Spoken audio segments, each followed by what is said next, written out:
भांड्यात 10 ते 15 दिवसाची साय या भांड्यात मी जमवलेली आहे आणि आज मला त्याचं सुंदर असं रवेदार तूप बनवायचं आहे. तर त्यासाठी मी बघा हे स्टीलचं भांडं घेऊन त्यात साय काढलेली आहे की ज्याच्यात मी दही मिक्स केलेलं होतं 15 दिवसापूर्वी.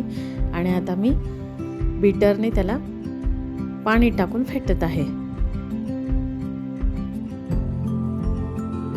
बीटरने एकसंध असं आपल्याला हे तयार करता येतं.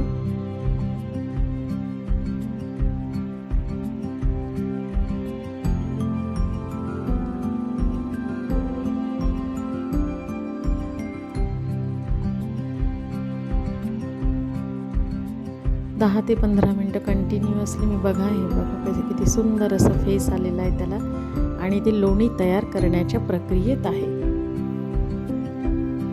एकसारखं आपण जेव्हा बीटर चालवतो त्यावेळी ते सुंदर अशा पद्धतीने ते तयार होत असतं.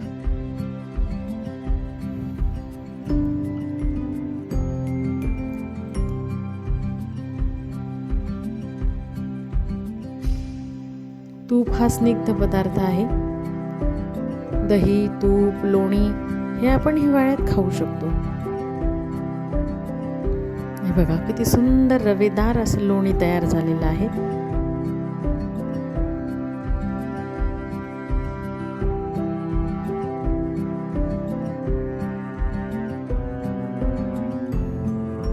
आता आपण ह्या लोण्याचे गोळे तयार करून घेऊया. बघा अतिशय लाडवासारखे मस्त असे मी लोण्याचे गोळे तयार करते आणि एक एक एक गोळा करून आपण त्या भांड्यातून काढून दुसऱ्या भांड्यात टाकणार आहोत.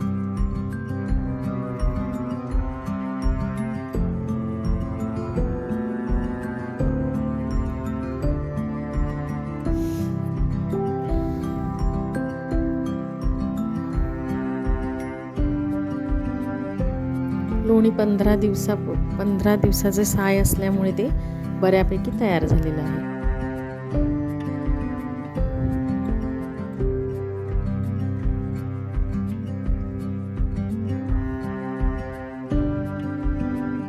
हे बघा किती सुंदर असे लोण्याचे गोळे तयार झालेले आहे. आता आपण हे कढईत गरम करायला ठेवूया आणि याचं तूप तयार करूया.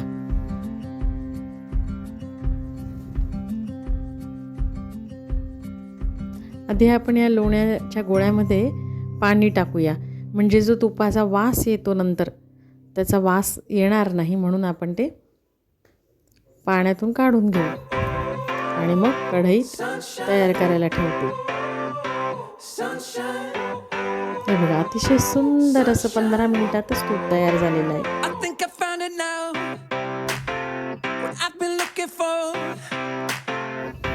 आता मी ह्याच तुपाचं थंडीत मस्त गरम गरम रव्याचा शिरा बनवणार आहे. या तुपाचा वापर करून अर्धी वाटी मी हे तयार झालेले जे तूप आहे फ्रेश ते मी कढईत घेतलेलं आहे. त्यामध्ये मी तूप टाकलेलं आहे आणि यात 1.5 वाटी मी रवा टाकणार आहे.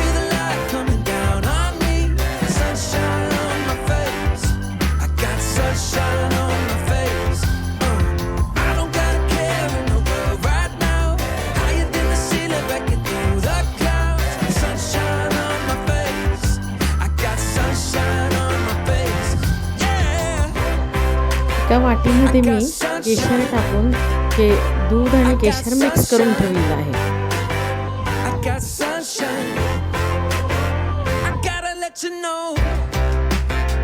रवा कढईत टाकला आणि आता मी तो 1.5 वाटी मी रवा हा कढईत टाकलेला आहे आणि तो मी आता चाळणार आहे.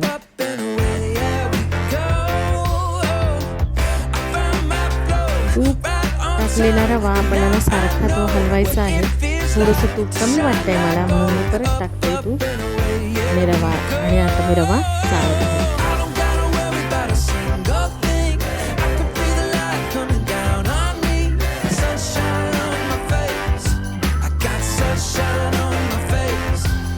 रवा इतका चाळायचा की तो आपल्या ह्या जे उलटणे त्याच्यातून तो सटकायला पाहिजे. म्हणजे रवा शिजला हे आपल्याला कळतं.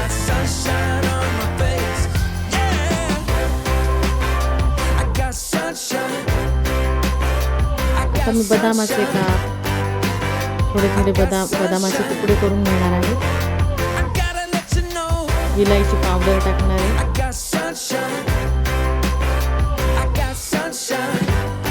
15 मिनिटं हा रवा तुपामध्ये शिजतो आणि छान तो शिजला की मग आपण त्याच्यात दूध टाकणार आहे.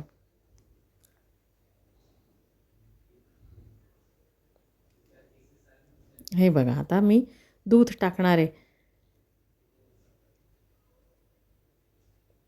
रवा चांगला शिजल्याचं कसं कळतं की दूध टाकलं की त्यातून आवाज येतो. हे बघा,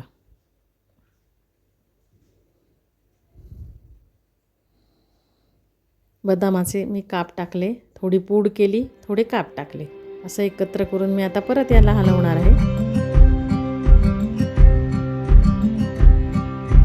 आणि हे चांगलं शिजलं की मग याच्यात साखर टाकायची.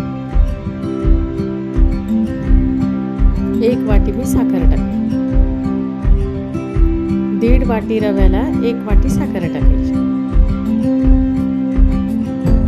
आणि 2 वाटी दूध टाकायचं. तेव्हा रवा लसलशीत होतो, शिरा लसलशीत होतो. आता मी वाफ येऊ देणार आहे थोडा वेळ. वाफ आली की शिरा छान तयार होईल.